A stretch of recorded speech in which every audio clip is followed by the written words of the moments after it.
आज आपण चायनीजचे chicken lollipop कसे करणार आहोत ही रेसिपी बघणार आहोत। चला तर आता रेसिपीकडे वळूया। साहित्य बघून घेऊया। सर्वप्रथम बारीक चिरलेली कोथिंबीर, तांदळाचं पीठ, ह्याऐवजी तुम्ही मैदा किंवा कॉर्नफ्लॉवर पण वापरू शकता। हा आपला घरचा मसाला, हळद, मिरची पावडर, धनिया पावडर, थोडं हिंग आणि कसुरी मेथी। आता आपण हे चिकन 2-3 पाण्याने स्वच्छ धुवून घेतलेले आहे। आता आपण ह्यामध्ये मसाले टाकून घेऊया। हे पहा, सर्वप्रथम आपण धनिया पावडर घेऊया 2 चमचे, त्यानंतर लाल मिरची पावडर, ही बेडगी मिरचीची पावडर आहे, काही तिखट नसते, फक्त हे कलर येण्यासाठी ही पावडर आहे। तुम्हाला पाहिजे त्या प्रमाणात तुम्ही कमी जास्त करू शकता। त्यानंतर अर्धा चमचा हळद, थोडंसं हिंग आणि हा आपला घरचा मसाला, त्यानंतर थोडीशी कसुरी मेथी, ती हातावर मॅश करून घ्यायची आहे। थोडी कोथिंबीर आणि आलं लसूण पेस्ट 2 ते 3 चमचे। आता आपण ह्यामध्ये चवीपुरतं मीठ टाकून घेऊया आणि हे कॉर्नफ्लॉवर टाकून घ्यायचे।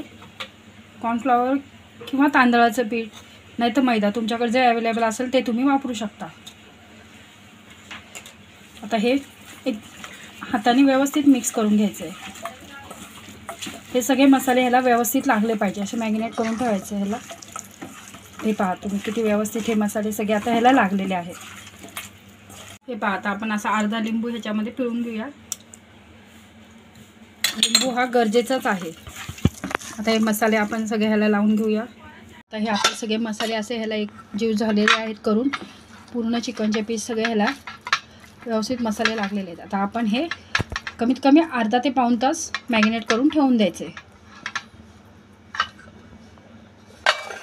ठीक आहे, आपण आता लॉलीपॉपची जी हिरवी चटणी करणार आहोत त्यासाठी लागणारं साहित्य बघू आपण। दही, थोडीशी कोथिंबीर, 3 हिरवी मिरची आणि थोडा पुदिना, थोडंसं मीठ, थोडी साखर आणि हिंग। हे घ्या, हे बघा, आता थोडंसं पुदिना घेऊया आपण, तरी पुदिन्याची 10 ते 12 पानं, त्यानंतर थोडीशी कोथिंबीर, 2 ते 3 हिरवी मिरची, तुम्ही तुमच्या आवडीनुसार कमी जास्त तिखट चटणी करू शकता, थोडंसं मीठ चवीपुरतं, थोडी साखर टाकायची 1 चमचा आणि थोडंसं हिंग। आता आपण ही चटणी वाटून घेऊया आणि त्यानंतर हे थोडं बारीक पेस्ट केलं, त्यानंतर दही टाकायचं 1 चमचा आणि मग परत एकदा फिरवायचं। आपण आता हे कोथिंबीर, पुदिना आणि याच्यामध्ये वाटून घेतलेली हिरवी मिरची, आता आपण त्यामध्ये दही टाकून घेऊया 2 चमचे, पण ह्याच्यामध्ये आपण पाण्याचा एकही अंश टाकायचा नाही आहे।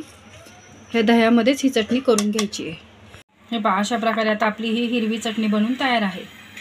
हे पहा, आता तुम्ही बघू शकता आपलं चिकन किती व्यवस्थितपणे मॅरिनेट झालेलं आहे। आपण ह्याला अर्धा तास आता हे पूर्ण मॅरिनेट करून ठेवलं होतं मसाल्यांमध्ये। आता आपण हे फ्राय करायला घेऊया। तेल आपलं आता चांगलं गरम झालेलं आहे, पण एकदम फास्ट गॅस पण नाही ठेवायचा आणि एकदम स्लो पण नाही, मीडियम फ्लेमवर आपण हे आता फ्राय करून घ्यायचे।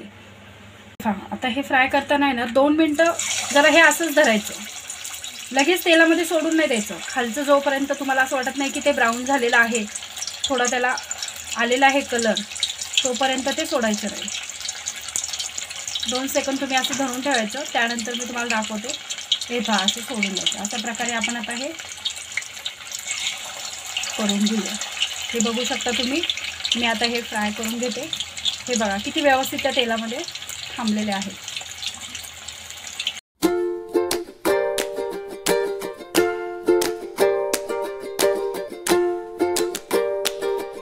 आता तुम्ही बघू शकता हे किती व्यवस्थित छानपैकी फ्राय झालेले आहेत। हे पहा, असे सगळीकडनं ते गोल्डन झाले पाहिजे, पूर्ण व्यवस्थित आतपर्यंत। हे बघा,